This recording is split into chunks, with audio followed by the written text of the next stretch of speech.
Muito boa noite, muito bem-vindos. Dia 29 de janeiro, sexta-feira, e mais do que sexta-feira, o nosso Sextou na Barão, começando agora.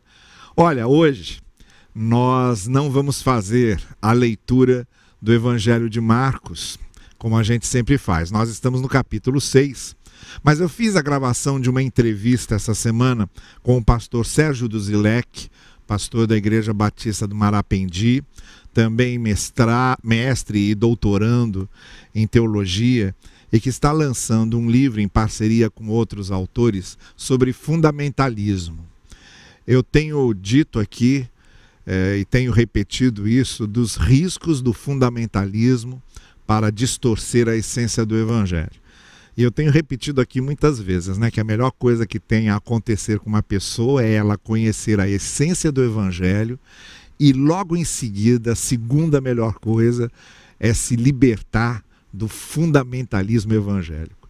E eu tenho enfatizado isso muitas vezes, e nessa conversa que eu tive com o pastor Sérgio Duzilek, nós tivemos a oportunidade de conversar sobre o assunto e esclarecer muitas coisas, inclusive falar sobre uma das vozes que se levantaram contra o fundamentalismo nos Estados Unidos, que foi o pastor batista Henry Emerson Fosdick, que inclusive é matéria da pesquisa dele.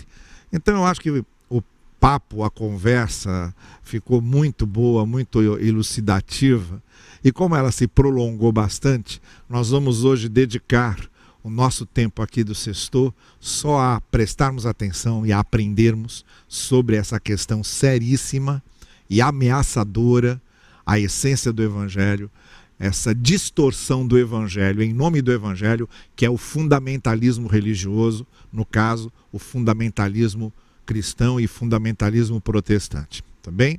Na sexta-feira da semana que vem, a gente retoma aqui o capítulo 6 do Evangelho de Marcos e a gente faz só o estudo para não ficar atrasado. Então, seja bem-vindo, seja bem-vinda, todos vocês que nos acompanham aqui, que são da Igreja de Barão Taquara, e aqueles que são a nossa congregação virtual. Vamos lá ao nosso bate-papo com o pastor Sérgio Duzilek.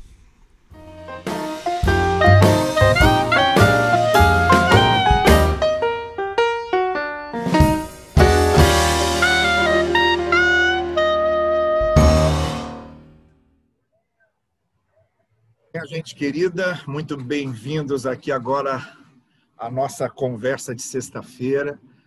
E hoje estamos recebendo aqui pastor Sérgio Duzilek, um dos autores desse livro, Fundamentalismo Religioso Cristão, Olhares Transdisciplinares, da editora Cliné, sobre o qual nós vamos falar e com quem eu quero conversar e tenho o privilégio, a honra de apresentar para vocês. O Sérgio é um antigo conhecido meu, antigo mesmo. Eu conheço o Sérgio desde que era garotinho lá no seminário. E, claro, quando eu falo do Sérgio, eu não posso deixar de falar do pai do Sérgio, pastor Darcy Duzilek, meu professor do seminário, que foi uma influência. Antes de existir os influenciadores digitais, haviam os bons influenciadores de cátedra, né?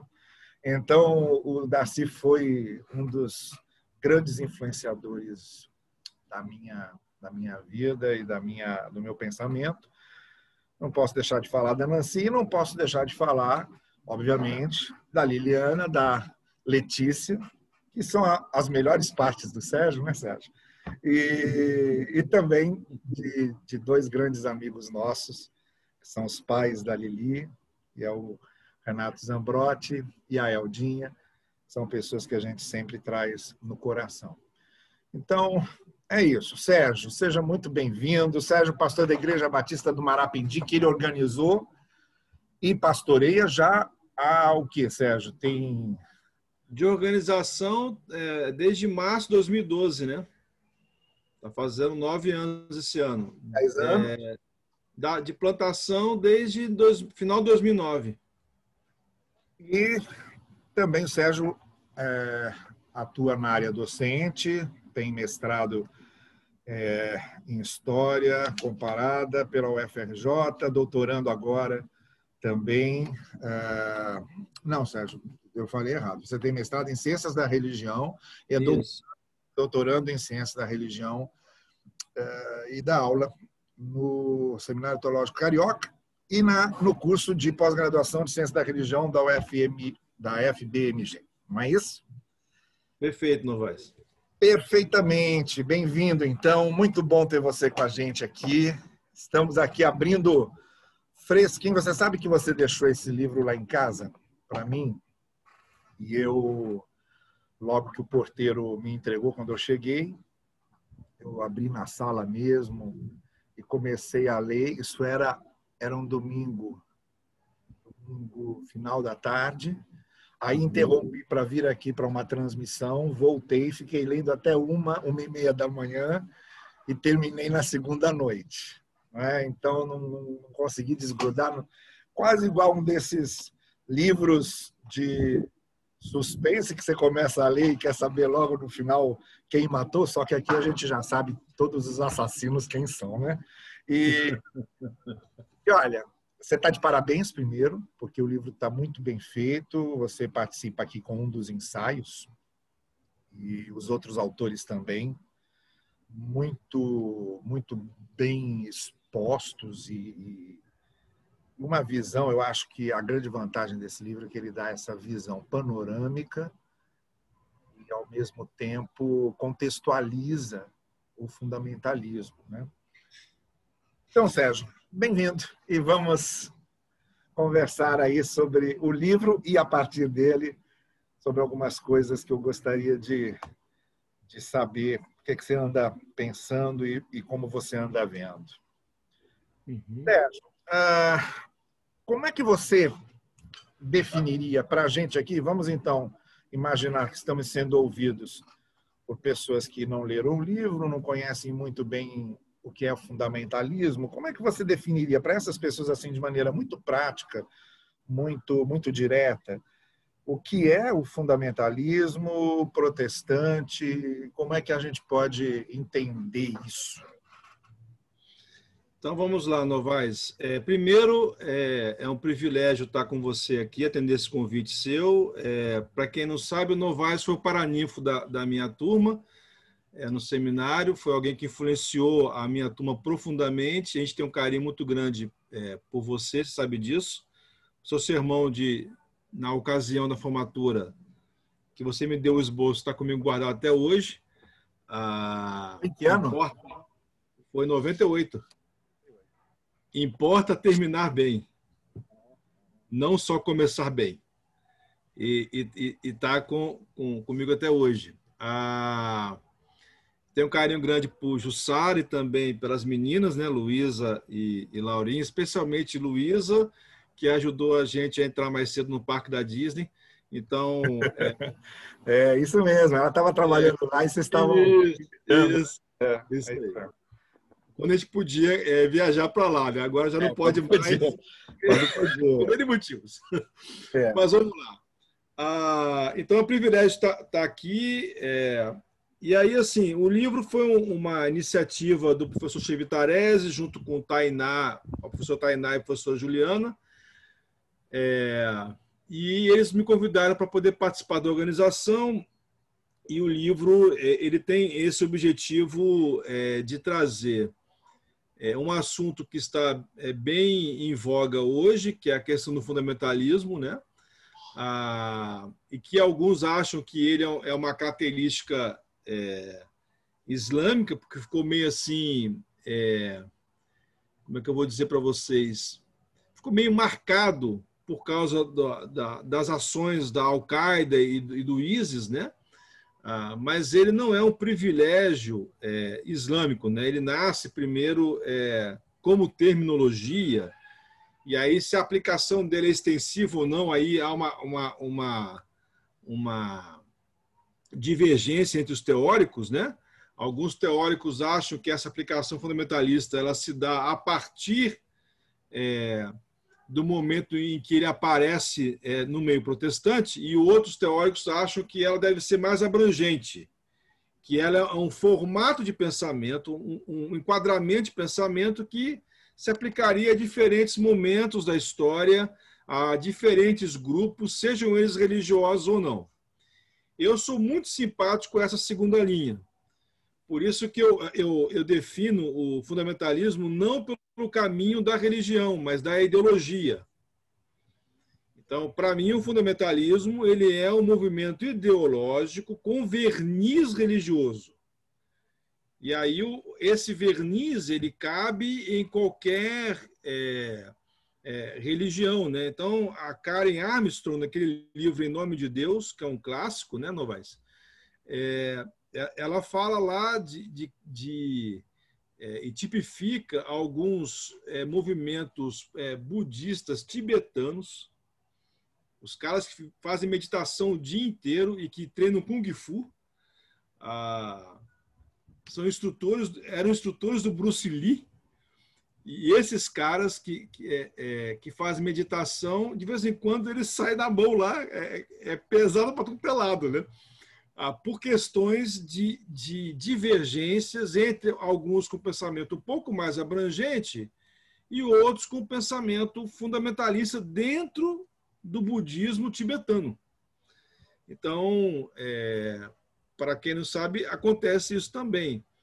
Então, assim, para mim é um movimento ideológico de verniz religioso que, por medo, aí o sentimento, a cama onde o fundamentalismo ele brota e nasce, deita, é o medo, que reflete uma incapacidade de dialogar com o mundo que está aí, e a partir dessa incapacidade ele procura resgatar entre aspas, né? Resgatar no sentido de que ele quer dar um papel a essa ideologia, especialmente a esta religião pelo verniz religioso, né? Um papel de preponderância que, segundo os fundamentalistas, foi perdido em algum momento da história recente. Então, é mais ou menos assim que eu vejo a conceituação do fundamentalismo. Nesse sentido, existe uma pretensão de imposição de uma pauta, que eu chamei lá, quando eu escrevi sobre o Fosdick, uma pauta que ela é tripla, né? Ela preza por uma ortodoxia, uma valorização muito grande do aspecto doutrinário, não que ele não existe, não tenha que ter, mas essa exacerbação desse aspecto que é o problema. O segundo pé desse tripé é a pauta moralista, né? Que, como pauta moralista, não é moral, é moralista. Ela vem com todas as suas incongruências, né? Então, um fundamentalista clássico, eu vou usar um exemplo aqui de toque, né? Bem sensível, se me permite, Novaes. Ele é um cara que se escandaliza ao máximo com uma questão de aborto, mas ele não chora a criança que morre de fome. Deixa eu acrescentar uma comparação ainda que eu lembro do Rubem Alves. Rubem Alves disse que normalmente o fundamentalista se escandaliza quando o mocinho beija o seio da mocinha, mas não quando o cara saca a arma e mata um monte de criança perto. Exatamente, é um ótimo exemplo, né? Rubem Alves também, naquele livro Questões de Vida e Morte, ele fala de que o fundamentalista, ele por exemplo, se escandaliza com aquelas abordagens que não são literais de alguns textos, né? Mas, ao mesmo tempo, não consegue viver literalmente outros textos, né? Então, e ele fala assim, olha, se é para ser literal, seja literal em tudo. Então, essa incoerência é presente no pensamento fundamentalista, né? Então, essa questão do moralismo é o segundo ponto que você estava falando. Isso, exatamente. Isso. E a terceira questão é a questão heterônomo, né? Assim, de uma imposição de um código legal de uma obrigação de conduta, de comportamento às pessoas, mesmo aquelas que não compactuam com o mesmo princípio. Então, assim, é uma imposição comportamental à sociedade, cuja sociedade, com seus diferentes grupos, tem outros tipos de referenciais que não só o referencial pelo qual o fundamentalismo toma para si como algo importante, né? E aí, por isso, nessa aplicação heterônoma, há uma conversão meio que a espada no comportamento, né? Não é a força do argumento, é o argumento da força. Daí a ideia de tomar o Estado para impor uma espécie de agenda, né? Agora, então, vamos então ver. O fundamentalismo é mais uma ideologia do que propriamente uma proposta de postura religiosa, e acredito que muito menos ainda uma teologia, não é? Vem como camuflado de teologia, mas pela mesma razão que ele não pode ser considerado religioso, também muito menos ser considerado teológico. Mas a gente sabe que ele nasce aqui no nosso continente. Ele nasce no continente norte-americano, mas especialmente nos Estados Unidos, entre os protestantes norte-americanos. E é de lá exatamente que a gente também recebe aqui o fundamentalismo protestante, que vem através dos nossos missionários, que eram todos norte-americanos. Sérgio, na sua visão, qual foi o ambiente ali? Porque a fé cristã proclamada pela Reforma, que vem da Europa para os Estados Unidos, não é essa que vem filtrada pelo fundamentalismo para cá. Qual era o ambiente que você acha que propiciou, justamente lá nos Estados Unidos, eu acho que mais até no sul dos Estados Unidos, aflorar dessa forma tão evidente o fundamentalismo, de forma a marcar definitivamente quase que o caráter protestante norte-americano? Então, Novaes, assim, eu acho que tem algumas questões históricas e também identitárias, né, nesse processo todo.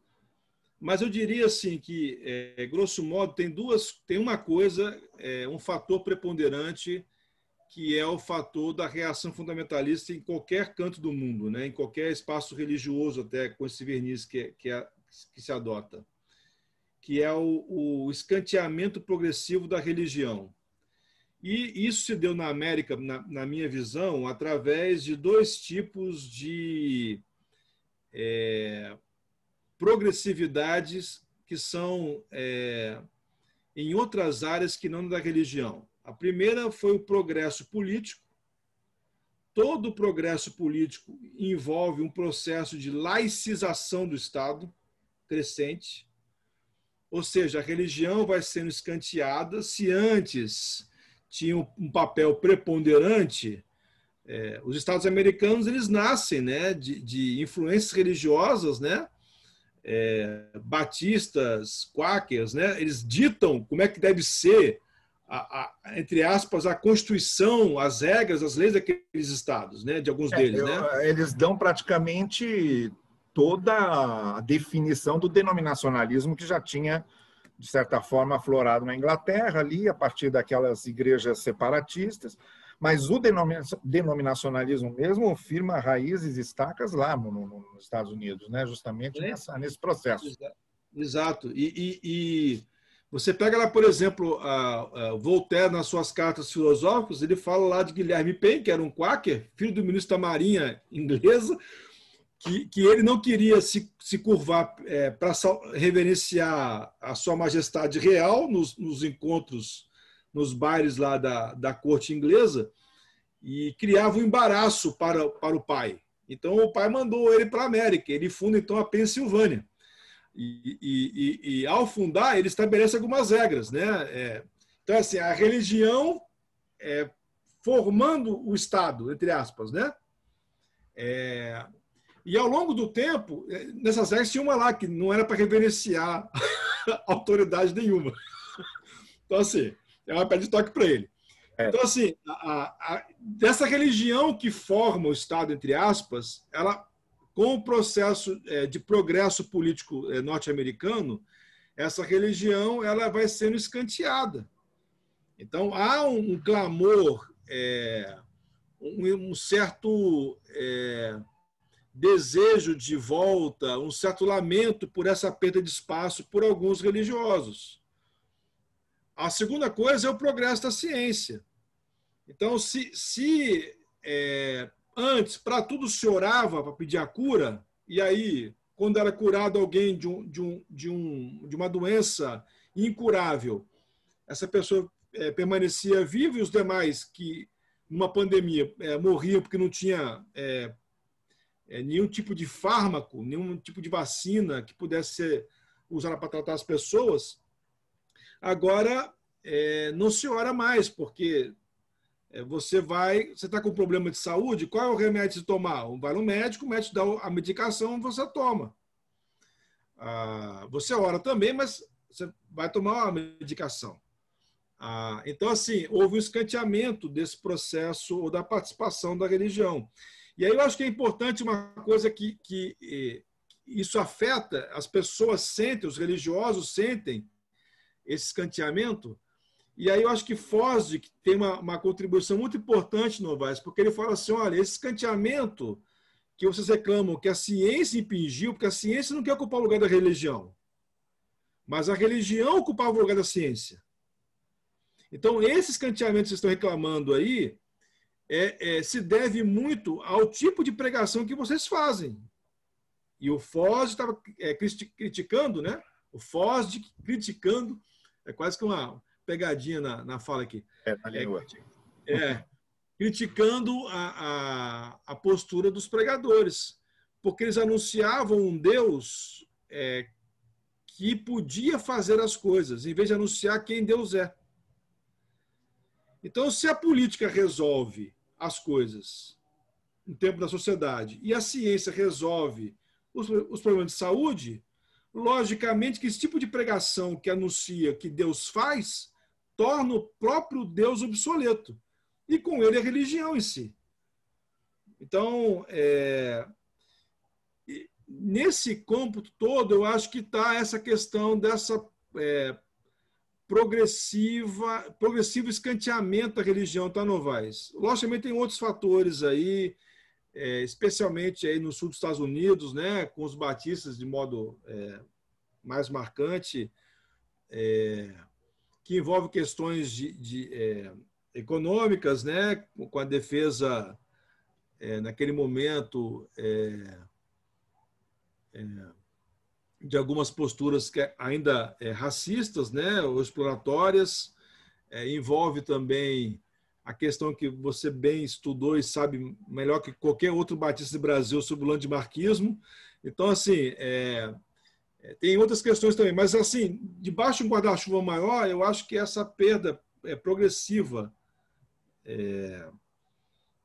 do papel da religião ou do status da religião no meio da sociedade, que se deve, em parte, por causa do próprio discurso do religioso ou dos religiosos. Eu tenho uma pergunta depois para te fazer sobre isso, mas eu vou deixar mais para o final, que vai estar num contexto mais de uma coisa mais contemporânea. Mas vamos voltar ao Fosdick, que é exatamente o seu ensaio nessa coletânea de ensaios aqui do seu livro. O Emerson Fosdick, ele era batista, era um pastor batista, e tem a famosa mensagem dele lá, que era uma pergunta, né? Será que os fundamentalistas vão ganhar? Deixava essa pergunta no ar. E qual foi, Sérgio, a importância dessa participação do Fosdick naquele momento? Você já destacou alguma coisinha, mas porque eu vejo o seguinte, é tão importante a gente saber que não era uma coisa unívoca, não é?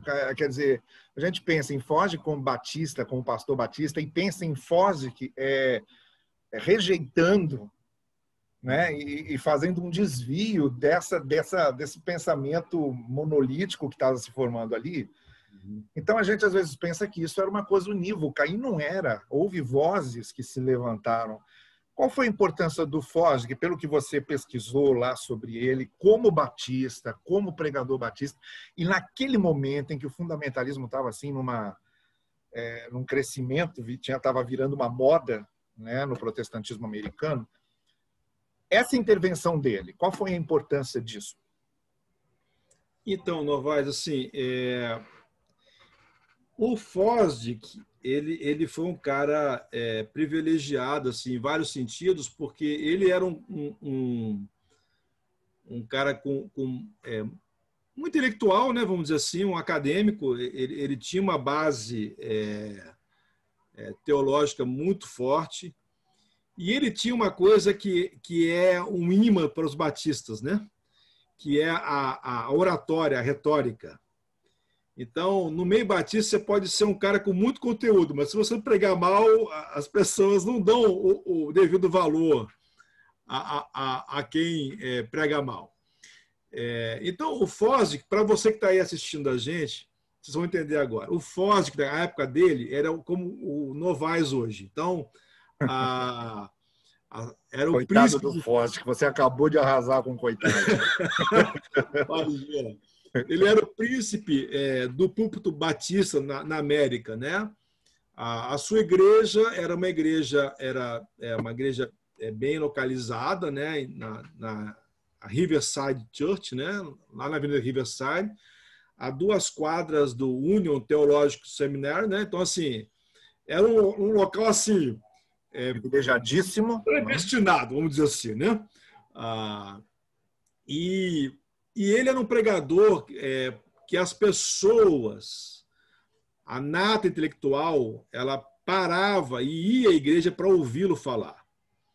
Então, assim, isso transforma o Fosdick num megafone. Assim, a influência dele ela perpassa a sociedade americana naquele tempo.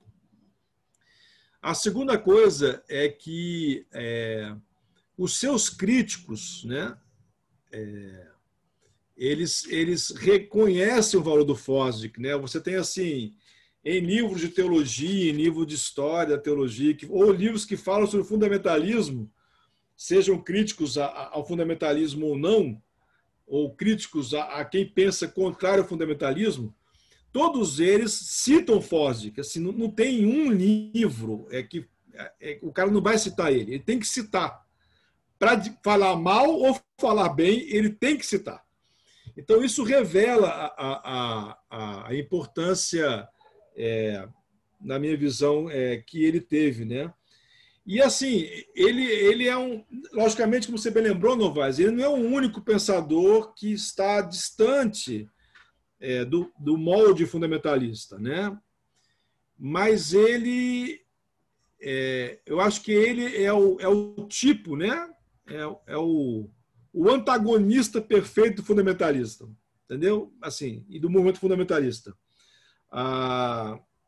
E o pensamento dele, de certa forma, sintetiza os principais argumentos que ele elaborou, né?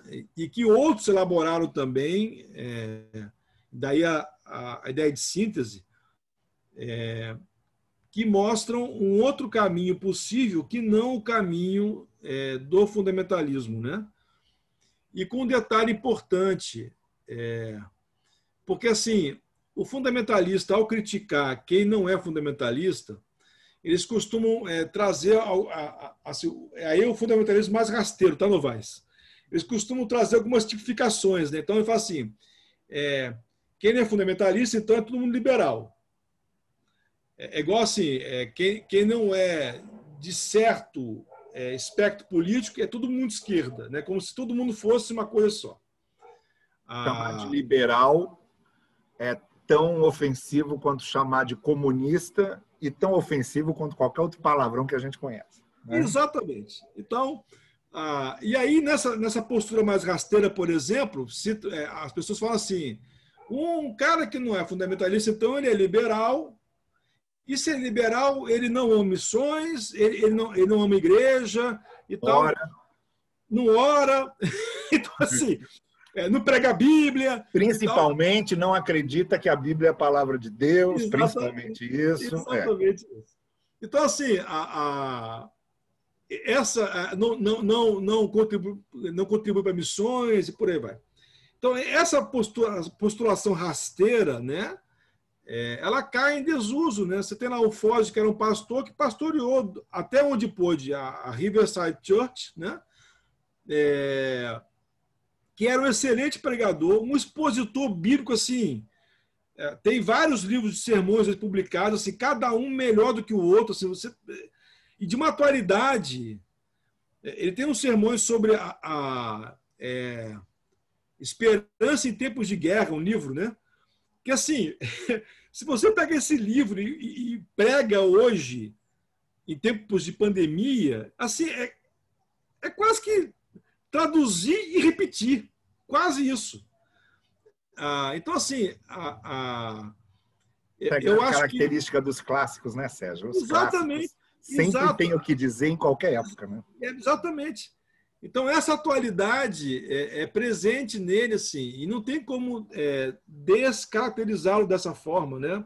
Como também os demais que não concordam com o fundamentalismo. E aí, a sua fala é muito importante, porque parece que todo mundo é isso no fundamentalismo, né?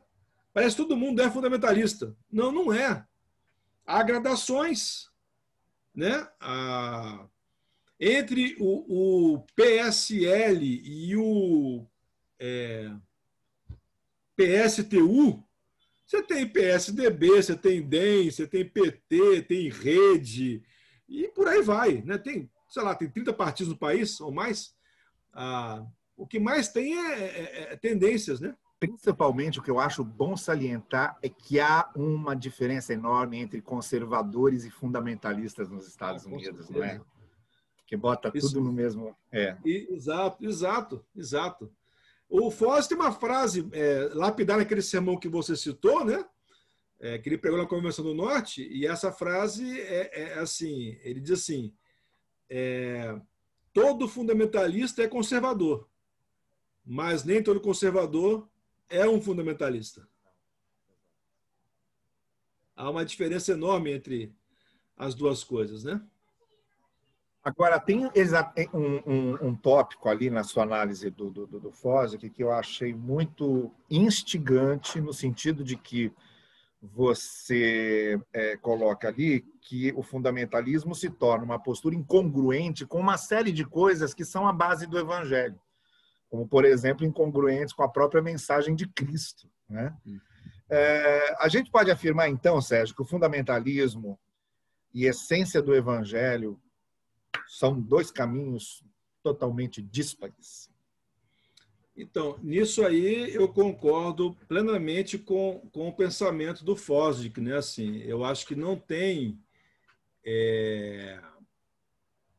como casar fundamentalismo e mensagem do Cristo. O Fosdick tinha nesse sermão também famoso, ele diz lá uma frase que muito impactou quando eu li. Ele fala assim, Jesus não cabe no molde fundamentalista. Bom, ele estava falando sobre fundamentalismo. Na verdade, na tese de Foz, Jesus não cabe em molde nenhum. E ele está corretíssimo. Nenhum molde é possível de enquadrar Jesus. Por mais que você queira enquadrá-lo segundo um viés diferente e tal, não enquadra. Jesus é enquadrável. Não era enquadrado naquelas seitas judaicas que tinha, né? Fariseus, saduceus, não se encaixava em nenhuma ali. Exatamente. Então, assim, eu gosto de falar uma coisa, não vai assim, que Jesus não tira selfie, né? Assim, não tem, porque se fosse tirar, alguma coisa passa, ou muita coisa passa. Não dá para ser enquadrado. Então, acho que essa é a primeira condição. O fundamentalismo tenta enquadrar Jesus. E essa é uma pretensão profana, não é sacra. E aí começa o problema. A segunda coisa é que o fundamentalismo ele perde para a mensagem central do cristianismo e de Jesus, que é a importância e a preponderância do amor. Para o fundamentalismo importa o rigor doutrinal daquilo que ele acha que é a doutrina. Nesse sentido, tem duas coisas interessantes aí. A primeira é que, se Jesus coloca a vida humana como valor maior, e o fundamentalista coloca a doutrina como valor maior, nos evangelhos fica claro muito bem que essa postura de Jesus é a que Deus quer para nós, e a postura de colocar a doutrina ou a tradição religiosa, seja ela qual for, como esse valor maior, é a postura nos evangelhos dos escribas e fariseus, que estavam em antagonismo com Jesus. Então, fica claro nas narrativas dos evangelhos que qualquer postura que coloque uma doutrina, uma tradição acima da vida, Lucas 13 tem na mulher encurvada, que não podia ser curada no sábado. E há outras experiências que Jesus é recriminado porque ele faz o bem, porque considera a vida acima da tradição religiosa. E há uma coisa que o Forge, ele foi muito feliz, na minha visão, numa abordagem, ele pregando sobre Lucas capítulo 4, quando Jesus vai à sinagoga de Nazaré, e todo mundo estava gostando da mensagem de Jesus, adorando, até a hora que ele cita a inserção dos dois maiores profetas com os gentios, especialmente quando Eliseu cura o Sírio Naamã. Nessa hora, e aí o Foz chama isso de despertar da ira adormecida. Nessa hora, a sinagoga se levanta em tal revolta, a ira adormecida aflora, que Jesus passa por um corredor polonês, né, e quase, ele só não é morto, porque ele encara o corredor polonês e porque não era a hora dele, porque os caras queriam matá-lo jogando lá do precipício. E isso não acontece. Então, assim, e por quê? Porque a fala de Jesus, conquanto fosse uma fala das Escrituras e que revelasse o amor de Deus já nas Escrituras veterotestamentárias, era uma fala que contradizia a tradição daquele tempo. Não era possível aceitar um amor inclusivo de Deus em relação ao gentio. Então, esse cara começou a falar bobagem agora. A majestade do ensino de Jesus foi para o beleléu por causa da ira do seu auditório naquele momento, né? Imagina, então, o que seria Jesus dizendo em Lucas que não tinha visto fé maior em Israel do que daquele centurião romano. Exatamente. Ou mesmo da mulher cirofenícia, que fala dos cachorrinhos que comem as migalhas, né? São os exemplos, né, eu acho que da questão que chama a atenção para a gente é que os religiosos se acostumam com Deus, né? E os não religiosos se deixam surpreender por Deus justamente porque não estão acostumados com Ele, né?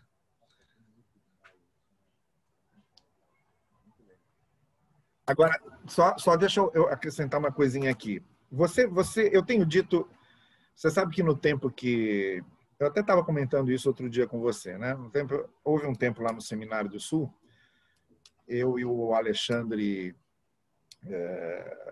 que estávamos dando aula lá, e havia lá um movimento de retomada fundamentalista, etc. E eu tinha uma coluna no Jornal Batista que eu escrevia todo domingo, fazia lá menção era sempre uma coisa contra o fundamentalismo, e o Alexandre Castro produzindo aquele livro dele, que se tornou também aí uma referência importantíssima sobre fundamentalismo. E eu sempre dizia naquela época, e acho que está se tornando necessário dizer hoje de novo, que a gente devia ter duas missões na vida. Uma mostrar que a melhor coisa que pode acontecer para uma pessoa é conhecer a essência do Evangelho. A outra é que logo depois, imediatamente depois, a segunda melhor coisa é se livrar do fundamentalismo evangélico. Então, eu acho que hoje a gente está precisando recordar isso aí. E outra coisa que a gente precisa lembrar, a fé não é uma coisa, né, Sérgio, só para ser proclamada. A fé é uma coisa para ser refletida. Não é? Eu acho que é necessário as duas coisas, elas precisam andar juntas. A gente fica muito preocupado em proclamar a fé. Só que uma fé proclamada sem reflexão antes, o primeiro trabalho da gente é refletir sobre a fé, para depois proclamar aquela fé refletida, né? E uma coisa que o fundamentalismo absolutamente faz, ou não faz, é justamente jamais refletir sobre a fé. E aí ele cai na ilusão de que proclamar a fé é a grande missão. Mas como? Que fé você vai proclamar se você não refletiu antes? Não é? Essa que eu acho que é a grande carência que o fundamentalismo também deixa nessa. O Alexandre, que escreveu um capítulo nesse livro também, né? Eu acho que é um dos últimos capítulos. Eu acho que é. Eu vou conferir aqui. Fale. E o Alexandre, ele tem uma expressão, né, Novaes, naquele livrinho que você citou, teologia da repetição sistemática, né? O capítulo 13 aqui do seu livro. Então, é bem isso que você falou mesmo, assim. Aquela análise que ele faz lá dessas publicações são simplesmente fantásticas, né? O problema todo, assim, daqueles que enfatizam a proclamação, né? Ele se esquece de uma coisa, né? Algum tempo atrás, vários anos atrás, deu uns 25 anos isso, o teólogo Os Guinness escreveu um artigo, e o título do artigo é "Você está entregando a mensagem no endereço correto?" E ele questionava exatamente essa noção do que é falado como pregação, como querigma, né? No púlpito da igreja. Porque algumas pregações não dizem nada à realidade das pessoas. E para pensar, e para falar a realidade, você tem que refletir. Refletir sobre a realidade e refletir sobre o texto bíblico. E muitas das pregações não dizem nada. É uma questão assim, de uma repetição de um conteúdo doutrinal, de uma confissão doutrinal. E ao fazer essa repetição, cria-se um abismo com a realidade. Aí eu acho interessante porque nós temos dois caminhos, né, Novaes, principais, não são os únicos, mas são principais, que são fomentadores de reflexão ou incrementadores. Eles fazem convites à reflexão teológica. O primeiro caminho é o da ciência. E aí nós temos uma epistemologia cristã que diz que toda a verdade vem de Deus, seja ela revelada nas Escrituras, seja ela revelada ou descoberta pela ciência. Então, se toda a verdade vem de Deus, que é uma fonte única, e eu não estou fazendo o símbolo da maçonaria, não, tá? É só uma figura para mostrar assim. Se toda a verdade vem de Deus, é a mesma fonte, e tem alguma coisa em disparidade aqui embaixo entre o que a Bíblia falou e o que a ciência está afirmando, nós precisamos encontrar, e aí é que o Fosdick fala, nós temos que ter uma nova aproximação da Bíblia. E essa aproximação vai dizer para a gente que a nossa leitura até então, se a ciência está correta, a nossa leitura até então estava errada. Não é que a Bíblia estava errada, é a nossa leitura dela. Um exemplo clássico disso é o famoso erro crasso de Lutero, que endossou a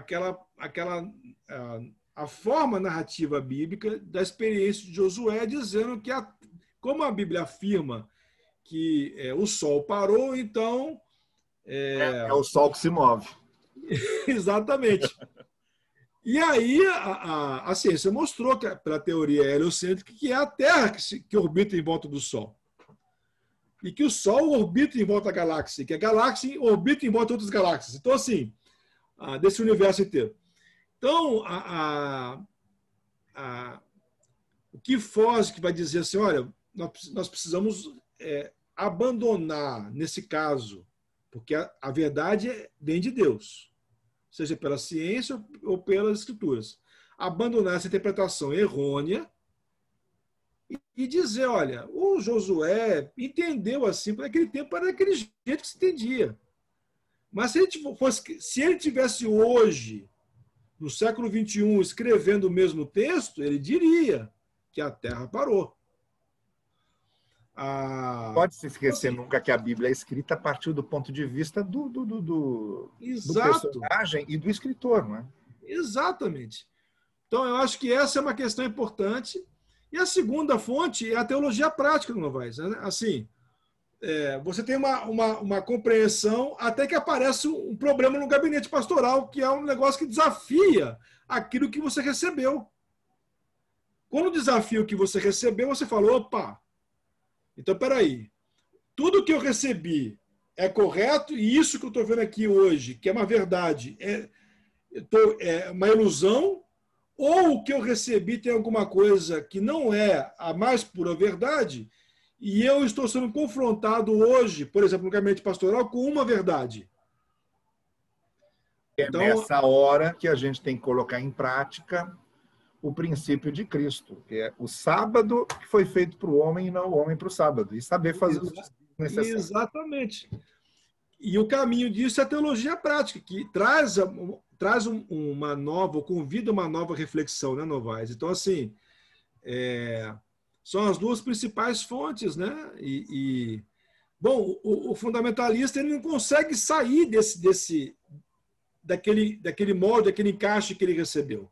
Acho que para o fundamentalista cabe exatamente o que o Amos Oz, escritor lá de Israel, israelense, fala sobre o fanático, né? Que o fanático é aquele que sabe contar só até um. Exato. E o fundamentalismo também só sabe contar até um, não sabe dividir, não tem. Exato. Sérgio, deixa eu trazer, nós vamos caminhar para encerrar agora, e inevitavelmente, a gente tem que trazer agora alguma coisa disso para a nossa realidade aqui, em termos de país, da nossa vivência, da nossa experiência. Então, eu queria te colocar a seguinte questão e emendar com aquela que surgiu ali num determinado momento da nossa conversa. Eu disse que eu ia acrescentar aqui também. Uhum. O que é o fundamentalismo protestante hoje, na nossa experiência como brasileiros, como Brasil, nesse momento que estamos vivendo? Como você acha que o fundamentalismo está aí, usando a expressão do Fosdick, a ira adormecida está despertando ou os ratos do esgoto estão aproveitando que a tampa foi aberta para sair do esgoto? E acrescentar o seguinte, eu tenho a impressão, isso é uma desconfiança, eu ainda não sentei para teorizar suficientemente sobre isso, mas eu desconfio, Sérgio, que a ausência de qualquer sentimento de interesse, porque na Europa hoje não é só uma questão de negar a fé, é uma questão de simplesmente desinteresse por qualquer coisa que tenha a ver com fé, com espiritualidade, com religião, seja o que for. É uma indiferença, que é pior do que você batalhar contra, é a indiferença. E eu desconfio que a Europa foi para onde está, como também no Canadá você vê muito isso, né? Minha filha Laura tem percebido muito isso lá.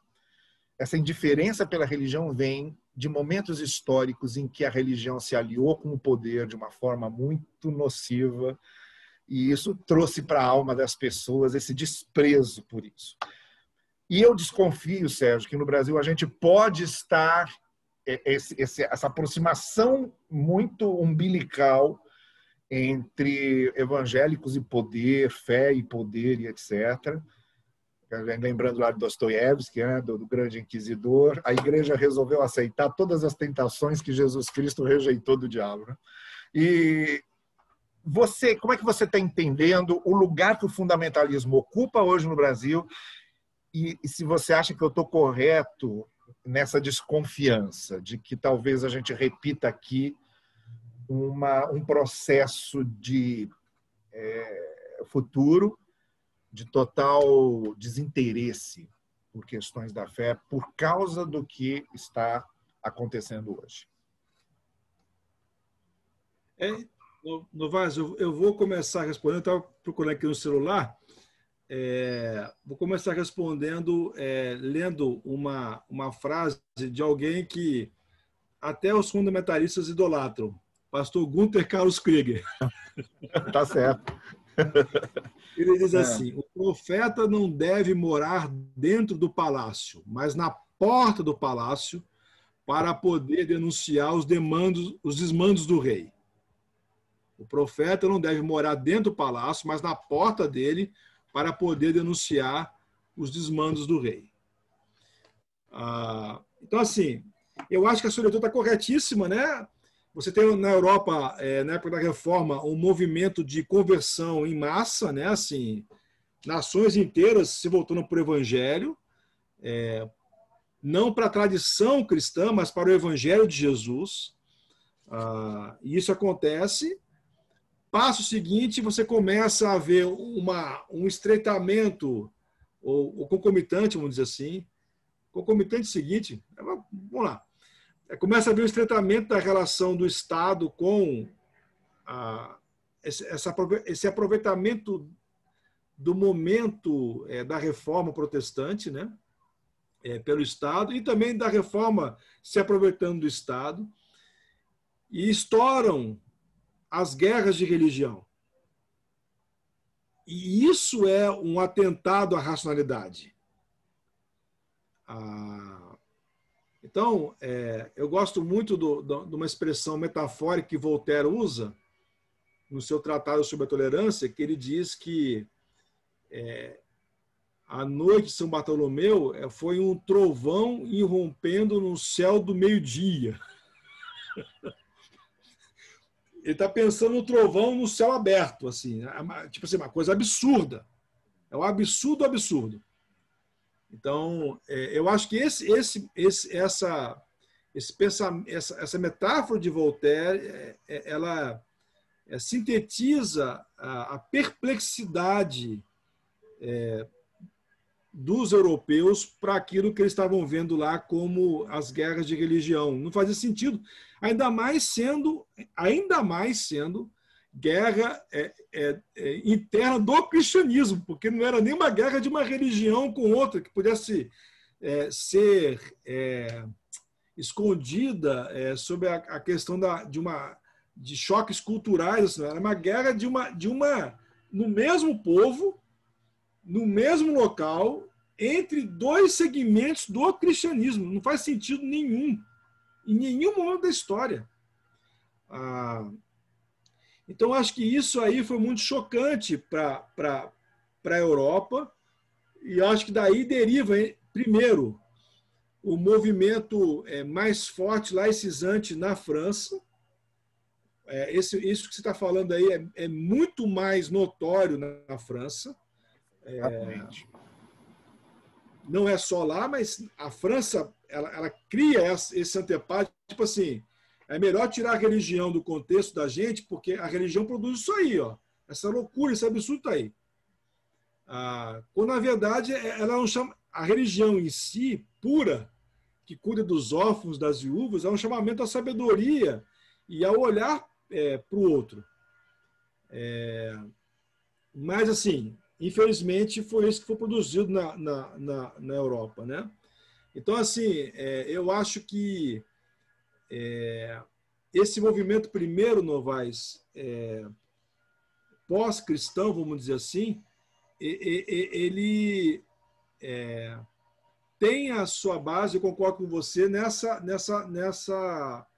nesse momento em que há tentativas teocráticas por parte o flerte teocrático por parte da religião em relação ao Estado, como também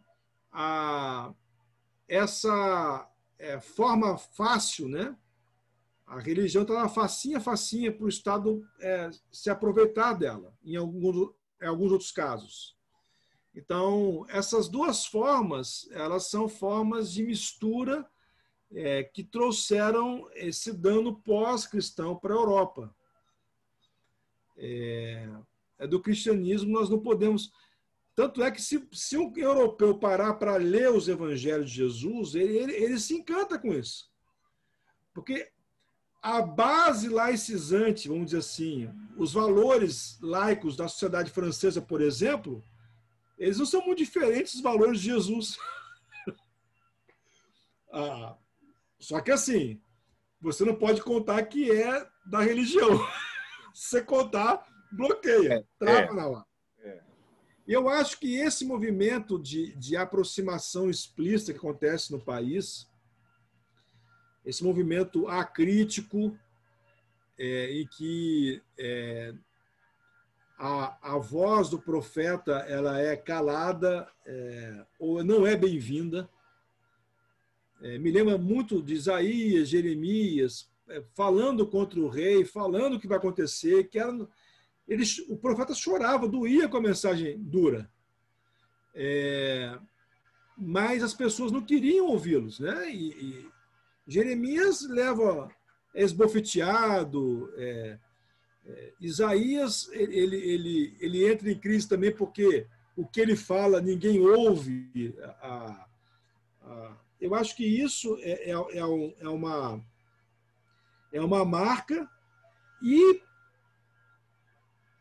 o testemunho histórico desses que estão falando, ele é importante, porque quando vier esse movimento pós-cristão, que se continuar nessa toada, Novaes, vai acontecer no Brasil também. Assim, eu acho que tem um indicativo nas estatísticas do IBGE, que é esse crescimento de desigrejados, que em parte é com decepções com líderes e tudo mais, mas em parte também é a profunda discordância dessa aliança da igreja com o Estado, né? Ou de segmentos da igreja com o Estado. Então, já está acontecendo isso, né? E pode ser que isso se amplie a um nível como nós temos hoje na Europa, né? O fato é que,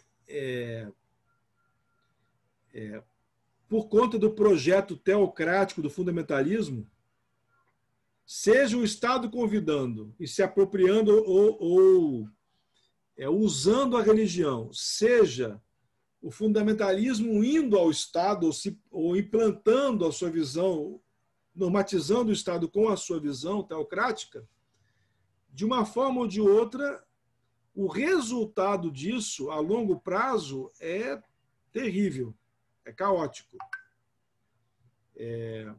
E aí nós devíamos voltar às heranças batistas, né? Porque os batistas são as primeiras vozes, né? De apregoamento total da separação entre igreja e Estado, né?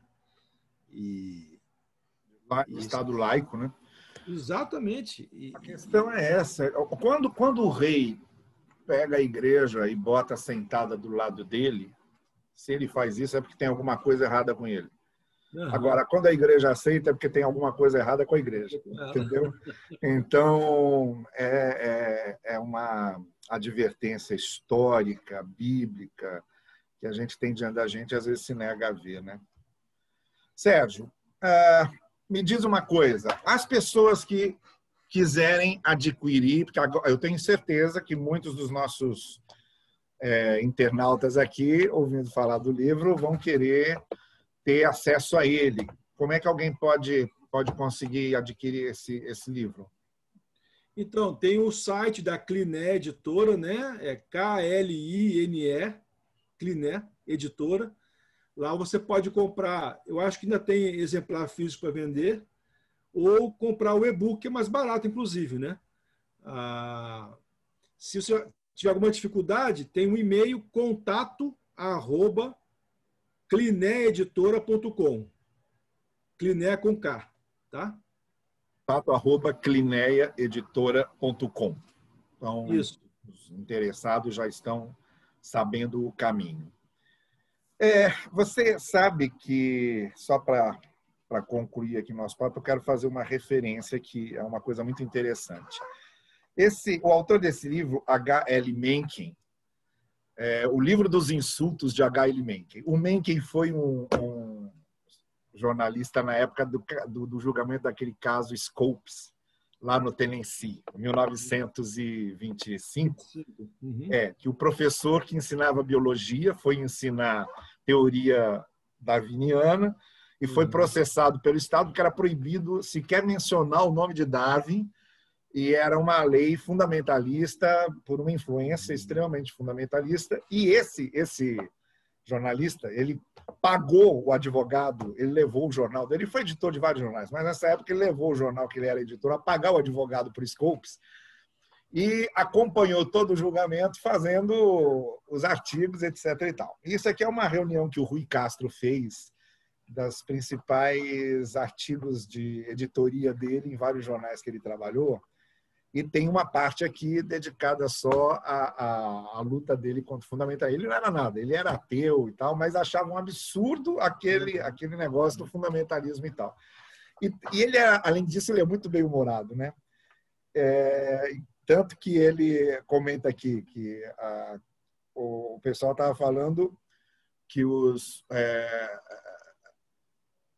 estava havendo processo contra os religiosos, né, que estavam impedindo a lecionar sobre Darwin e tal, e ele brinca, fala, olha, na verdade, quem tem que processar são os macacos que teriam que processar Darwin por dizer que eles descendem, que os outros seres humanos descendem deles. Mas ele é muito bem-humorado, sabe? Mas eu acho que é o seguinte, é interessante porque eu sempre acreditei que nós não temos só os porta-vozes oficiais de Deus. Nós temos aqueles que, como você falou, né, a França nem desconfia que muita coisa que ela defende vem da essência do Evangelho. Também, muita gente que não crê defende coisa que talvez ele nem desconfie que vem da essência do Evangelho. E você estava falando do Fosdick, que era um porta-voz oficial de Deus, e eu lembrando também do Mencken, que foi alguém que, eu acredito, foi um instrumento ali para tentar mostrar o túnel escuro que aquele pessoal estava entrando e não percebia. Não é? Porque aqui também... A gente tem também, Novaes, o Erasmo de Roterdã, com o Elogio da Loucura, né? Ele faz um movimento dele também, né? Aquele diálogo do Júlio II com São Pedro na entrada do céu, aquilo é formidável. Sérgio, muito obrigado.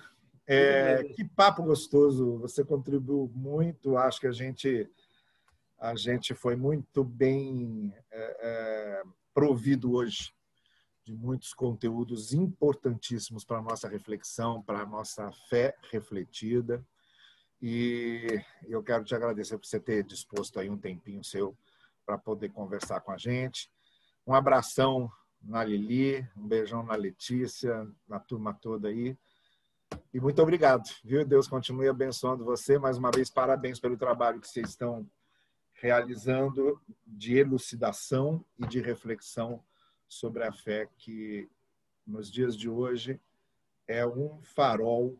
Tem uma cena de uma biografia autobiografia do Érico Veríssimo, chamado Solo de Clarineta, que ele lembra que ele era garoto, chega um cara esfaqueado lá e chama o médico lá da região. Não tinha hospital, não tinha nada. Aí o médico, que era um médico caseiro, vai e tem que fechar o camarada, né? Tem que costurar o que o facão abriu. E ele tinha 6, 7 anos, botaram uma lanterna na mão dele e disseram, não mexe essa lanterna, fica iluminando aqui, porque não tinha outro jeito do médico costurar, não tinha luz, né, elétrica ainda no ambiente, botaram ali aquela candeia na mão dele. E ele lembrava disso, dessa cena. E ele pensando assim, puxa vida, que responsabilidade. O médico só vai conseguir salvar a vida desse cara se eu continuar segurando essa lanterna. Eu considero o trabalho que vocês estão realizando como o trabalho do Érico Veríssimo lá segurando a lanterna para poder iluminar, para que as coisas possam possam acontecer. Deus abençoe vocês, Sérgio. Tudo de Obrigado, bom. Novaes. Obrigado aí pelo tempo, pelo convite. Abraço aí para você, para a igreja, para a família.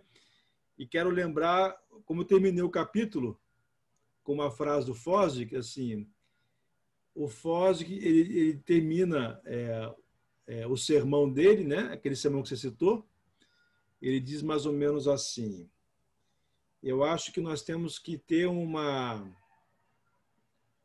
vergonha penitente, ele chama. E essa vergonha penitente é porque o mundo está envolto em questões muito maiores e nós estamos aqui falando sobre fundamentalismo, né? E ele fala assim, nós temos que falar, mas é uma vergonha penitente ter que falar sobre isso. E eu concordo com ele em gênero, número e grau. Assim, bom seria, Novaes, se nós não precisássemos falar sobre isso. Bom seria se nós lidássemos só com as grandes questões de fora e ainda a gente tem que ficar resolvendo essas grandes questões de dentro que vão puindo e dilacerando aí a unidade da igreja, né? É uma pena. Ok, Sérgio, muito obrigado, viu? Tudo de bom para vocês aí. Muito bem, assim chegamos ao final desse nosso sextou. Espero que você tenha aproveitado bastante. Eu quero lembrar que no final de fevereiro, na última quarta-feira de fevereiro, temos a nossa roda de leitura. O livro continua à disposição de vocês. O Deus da Justiça e a Justiça de Deus. O nosso tema vai ser Fé e Justiça Social. E lembrar você que no próximo domingo estamos aqui, a partir das 9 da manhã, com a nossa transmissão da manhã, programação das crianças, aula da IBD, e à noite, às 19 horas, a segunda transmissão do dia, o segundo culto do dia. Lembro você também que a partir de março, durante as próximas quartas-feiras, nós temos aí a retomada de algumas mensagens, mas a partir de março começaremos com o nosso discipulado ao vivo. E eu vou ao longo de fevereiro explicando para você como vai acontecer isso, tá bem? Uma boa noite para vocês todos e me acompanhe, por favor, nessa oração para nós encerrarmos.